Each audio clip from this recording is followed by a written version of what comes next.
Good afternoon. My name is Thomas Randolph, and today we're going to be talking about local scale patterns, specifically commensalism. So, what is commensalism? How do you see it? And I have the perspective of the Earth from not the perspective we normally see it as, because it really would depend on how you were approaching the solar system if the Earth was upside down or right side up. So I just wanted to put that out there as maybe we have to kind of think about this a little bit more. If you look on the internet, commensalism is defined with the Encyclopedia Britannica in biology, a relationship between individuals of two species in which one species obtains food or other benefits from the other without harming or benefiting the latter. And commensalism might involve food, providing food, shelter, transportation, and even seed dispersal. So what are the types of commensalism? Well, one is chemical. Chemical commensalism is most often observed between species of bacteria. It involves one bacteria feeding off the chemical waste products of the other, and the other is not harmed in this process. And this is a type of bacteria found in the stomach. Another example is inquilism. So in this species interaction, one species uses the body or body cavity of another organism as a platform or a living space, neither benefiting nor harming the host. Now, in this situation, the species inside the mouth of the fish is not supposed to be harming the fish. However, it is possible there are some species that do this that might harm the fish by maybe even eating its tongue. So that would be a negative impact on the partner in the situation. So just something to kind of keep in mind as we move forward. Inquilism. Metabiosis commensalism occurs when one species is dependent on another for preparation of an environment in which another species can live. And we briefly talked about that or read about that in our Keystone Species paper, where a woodpecker made tree cavities, and other birds lived in those tree cavities. That would have been an example of the metabiosis commensalism, as would the example of a gastropod as a snail living in a shell, and then that gastropod, that snail dies, and then a hermit crab would move into the shell of the dead snail, and there would be no harm to that snail because it had already died. Foresty commensalism involves transportation. So in this relationship, one organism attaches to another organism specifically for the purpose of gaining transportation. And this also might be besides the mouse and the frog here. And this is from National Geographic after a major storm. This mouse apparently hitched a ride with this frog. But to think about it in a more longer term situation, you might think of maybe barnacles on a whale as a foresty commensalism. Okay, so we've talked about the different types of commensalism. Now let's look a little closer at the term commensalism itself. Here in this picture we have two crustaceans, a copepod and shrimp, and they're in association with the sea slug. However, the authors say we know nothing about this relationship. However, it's generally referred to as commensalism. And so this makes me wonder, why are we using the term commensalism if we don't know anything about the relationship? So we're going to look a little bit at the term commensalism and dive into that a little bit. In our first paper, we read about jargon and about the importance of clarifying ecological terminology. And just to review, clarifying ecological terminology is important not only because it facilitates clear communication, but also it makes explicit the assumptions that underlie concepts and directs attention to those in need of empirical verification. So clarifying ecological terminology provides clear operational definitions of important terms that may have been misused so egregiously that popular textbooks do not agree on a common definition. And if you go online and look up commensalism, you'll see a picture of a whale with barnacles again and again and again. And so I'm asking, is this really a plus zero relationship? Is there no harm to the whale? Some voices have raised the idea that maybe barnacles on the whale are creating drag. That would be a negative. Also, are the barnacles possibly creating places where infections or sores could result? Again, we don't know, and this maybe needs to be quantified before we put the label on it and say, yes, this is commensalism. So if we're going to look at terminology, we really need to know, where did this word commensalism even come from? And if you break it down, cum mesa, with the table, or at the table, cum mensa, the idea is that a visitor comes and eats at the king's table. The king has abundant wealth. The king is not impacted by the visitor coming and dining with the king. And so that idea of there's a plus for the organism that's dining at the table, and there's a zero effect for the king, or the partner in this situation. Pierre Joseph van Benden, a Belgian zoologist, was the first to place commensalism, the term, in a biological context. Again, at the table, his neighbor partakes with him the produce of his day's fishing.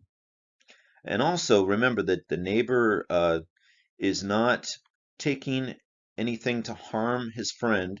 He's just enjoying something from the overabundance that his friend has. And this is really where he real important. He contrasts commensalism from other interactions like parasitism and mutualism. So this is something that is not parasitism and it's not mutualism. It's something else. It's a plus zero interaction. Commensalism and evidence. So we've established our definition of what commensalism is. Now we have a more challenging job. We have to ask, is there supporting scientific evidence based on the observed interactions between the two species that this is really commensalism? In the case of commensalism, this means there needs to be a net plus benefit for one species and a quantified absence of effect on the partner. And this example is a bromeliad up in a tree, and the idea is the bromeliad gets the plus, it's benefiting from being in the tree, and there's supposed to be a absence of effect on the tree. So let's further define and quantify this relationship between species. We have two species interacting. The one that benefits is the commensal. In this case, the bromeliad would be the commensal. That's the one benefiting with the plus. And then the partner is the one that is not harmed and does not benefit, and that would be the tree. So the commensal and the partner. So quantification is part of the answer. Our work as community ecologists must determine through measurement the interactions between species that demonstrates that net plus benefit for the commensal and the net zero effect for the partner in the alleged commensal observation. So why are we re-examining commensalism? Well, in early literature on species interaction, it was common to consider an interaction to be commensal simply because the researcher felt that the benefits on one side were obvious, but could not conceive of any possible harm or benefit to the other. And this led to many classifications of interaction types that we now recognize as erroneous. And here, if we look at the antelope here with the spider in its horns, I don't see of any type of a negative impact on the antelope, but I have not measured it and I don't know if it's been quantified. So why are there so many inconsistent definitions of commensalism? Part of the reason might just be because there's been a lack of research in the literature looking in-depthly at commensalism itself as an interaction. Predation, competition, mutualism, all of these things have been fairly well studied, but commensalism, we're not seeing a lot of in-depth research, at least not in the past. If more consistent definitions of commensalism were to be adopted, according, the authors are saying many of the apparent examples that we have today of commensalism would likely be reclassified. Half of the articles citing commensalism were published in the last decade. The authors, by pointing this out, I think they're saying that awareness has been raised in the scientific community that there is ambiguity in the way we're using the word commensalism. And this, of course, reminds me of the very first paper that we read in our community ecology course about jargon and about the way we use certain terms and making sure that we are using the same terms and that we are defining our terms, which also was reflected in the keystone species unit that we in paper that we read about how keystone species, that term has been used in a very ambiguous way as well. So I think what we're seeing here with the rise of commensalism research is an awareness has been raised that this term has been misused. So the authors of our paper provide this compass, putting commensalism as a 0 plus, and we see a blue sort of a circle out here inside the compass. That blue circle represents context-driven phenomena. So these are abiotic factors, biotic factors that might be changing the environment where the commensalism is happening. So there's a commensalism interaction happening and something changes in the environment. Maybe nutrients are added by humans. Maybe an invasive species moves into the area. That context then changes the relationship of the pre-existing commensalism that's going on.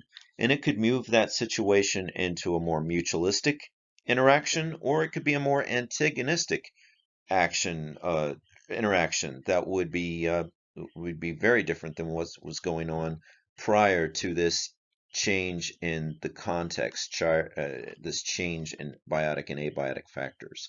We've moved to the case study now, and we are going to be looking at species interaction between a sponge and a type of seagrass, turtle grass, Thalassia testudinum.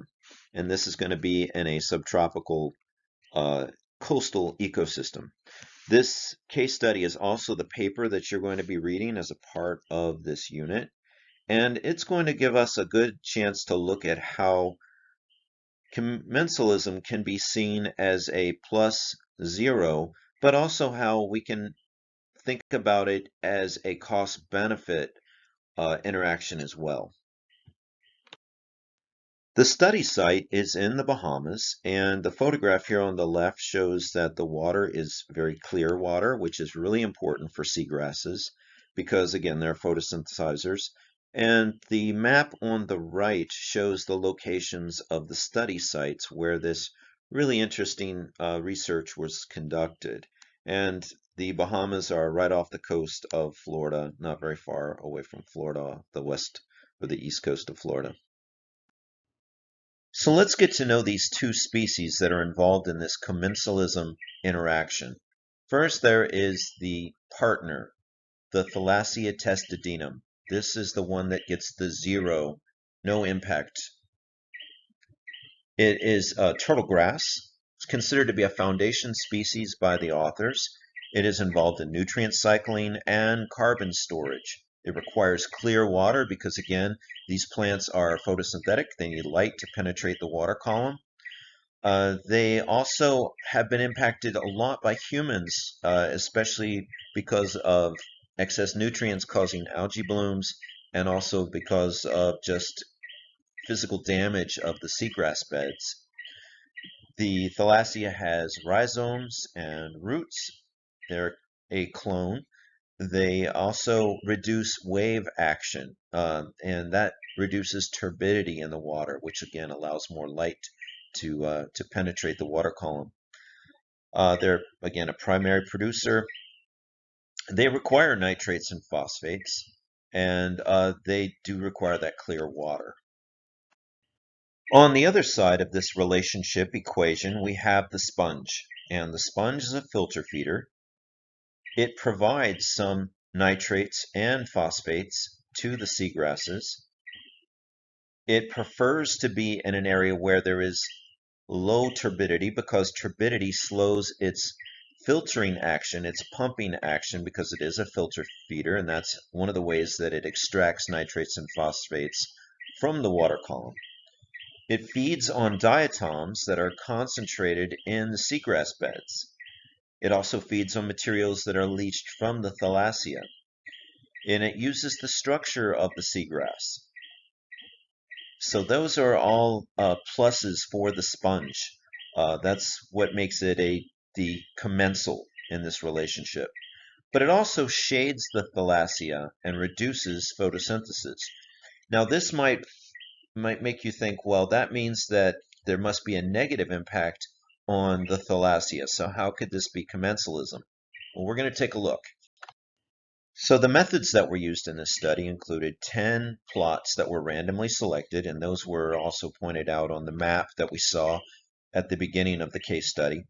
They counted the shoot's density. They measured the daily carbon uptake of the seagrasses in the plots.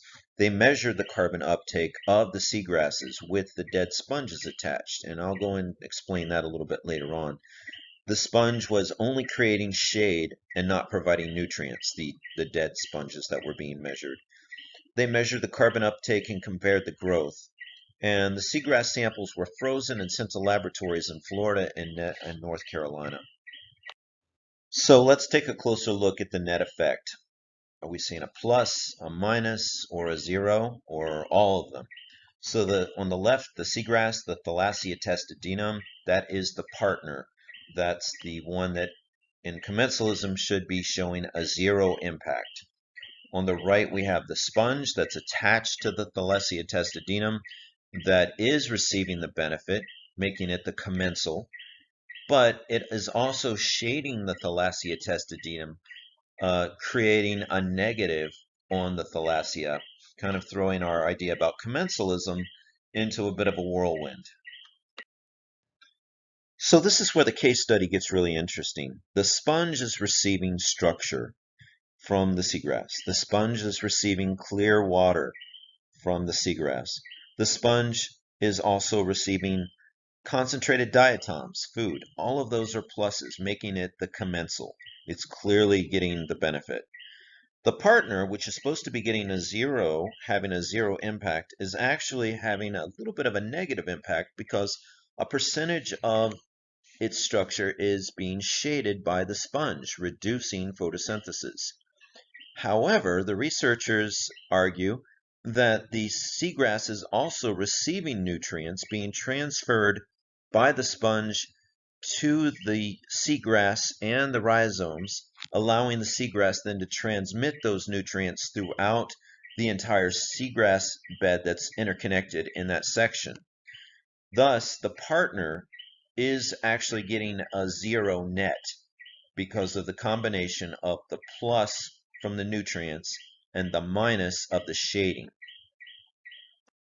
So what exactly is happening here? The partner, the seagrass, is receiving a net effect of zero.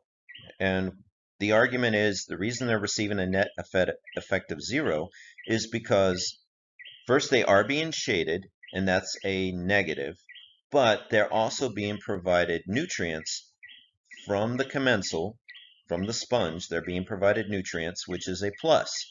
And the researchers argue that the plus and the minus combined create a net effect of zero. The commensal on the other side of the equation simply has a plus. It is receiving benefits, structure, clear water, diatoms. But how did they figure this out? One of the methods they used was attaching to the seagrasses several dead sponges. These sponges were dead, so they were incapable of providing any nutrients to the seagrasses. They measured the carbon uptake of those seagrasses with the dead sponges attached to them. Then they compared those measurements to other seagrasses that had living sponges attached to them. Of course, the living sponges are able to provide nutrients to the seagrass and also showed a net impact there, a positive impact. So they were able to see how commensalism occurred when the living sponge was attached to the seagrass, where there was no commensalism when the dead sponge was attached. So now let's look at this a little deeper. Let's try to quantify this a little bit more. That's what the researchers have done in their study. So we review, we have the sponge reducing photosynthesis by shading out parts of the seagrass. That's a negative.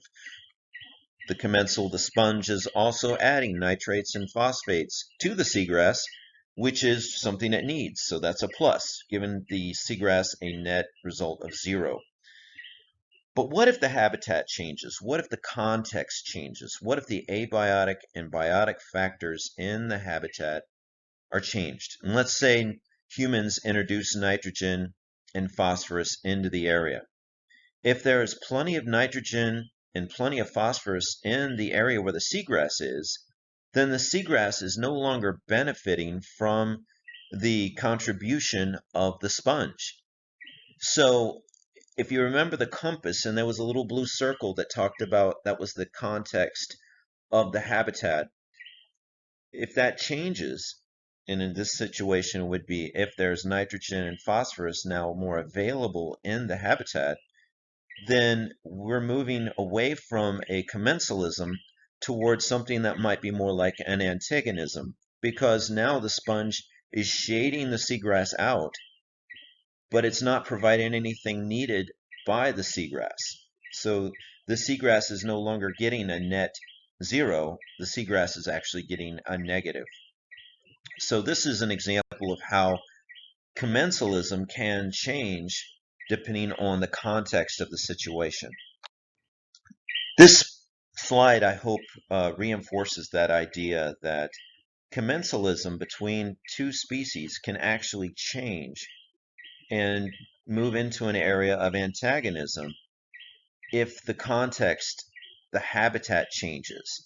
And this is something more in depth. This is where we start talking about trying to define our terms, trying to quantify things, trying to make things clearer. I really like how this study is really trying to do that. Again, if the nutrients were added to the system, the sponge has nothing to offer. We were in commensalism, and now we're moving toward antagonism. To wind things up a little bit, I think through the case study, we're able to see that commensalism can change, that interaction can change depending on the context of the situation, as the habitat or as other abiotic or biotic factors might change. Commensalism could move towards antagonism. Commensalism could move toward mutualism. It just depends on the context of the interaction. I think our case study really shows a good attempt to try and quantify commensalism. They're not just using arbitrary phrases and jargon. They're actually trying to quantify this interaction between species, which is really what I think the first paper we read in our class has suggested that we should be doing, as did the Keystone Species paper. The idea of not just using terms in an arbitrary way, but actually knowing what these words mean and quantifying what the significance is of those words. So what is commensalism? How do you see it? You see it the way Britannica defines it, or perhaps commensalism is better thought of as a suite of phenomena. During this presentation, we discussed the types of commensalism, some early definitions. We examined inconsistent classifications and assumptions being used. We discussed how commensalism is an ignored topic in research. We also looked at the cost-benefit interaction, a plus and 0 in commensalism. We also looked at the idea that commensalism may not be an obvious binary classification, but might shift depending on things such as the context or the habitat. And we looked at our case study that examined a relationship between seagrasses and sponges. Thank you very much for your time.